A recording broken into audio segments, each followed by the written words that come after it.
আমি সর্বপ্রথম আওয়ামী লীগ করি, দেশ স্বাধীন করি।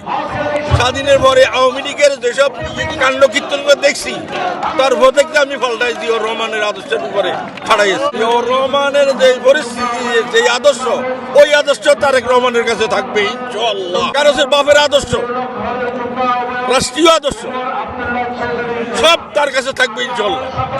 দেখবেন যদি জিয়র রহমান ক্ষমতা আসে, তারেক রহমান ক্ষমতা আসে, তাইলে পরিস্থিতি আরো বহু ভয়াবহ উন্নতির দিকে চলে যাবে। জিয়র রহমান যখন দেশ স্বাধীন করার জন্য বারোগুন্ড হাই স্কুলের সামনে, হাই স্কুলের ময়দানে খেরের ভিতরে বুঝেছে, তখনও আমি তার লোকে ছিলাম। জিয়র রহমান যেদিন মারা গেছে, সেদিন ওই দিনও আমি গেছে এই সিডাং সার্কিট হাউসের সামনে গেছিলাম ভোর 6টা বাজে। একটা পশু পক্ষী নাই ওই টাইমে।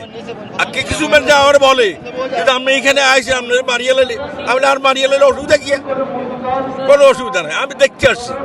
রাত্রে 11টা বাজে আমি জিয়র রহমানের লোকে মিটিংয়ে আসছিলাম। ওই মিটিং থেকে সেদিন 11টা বাজে, যেদিন জিয়র রহমান মারা গেছে, এদিন 10:30টার সময় বৃষ্টি হয়েছে। 11টা কি 11:30 জিয়র রহমানের বাচ্চা। ভোর 6টা বাজে আবার এই সামনে গেছি। আমি বিএনপি সংগঠন, আমি সর্বপ্রথম আওয়ামী লীগ করি, দেশ স্বাধীন করি।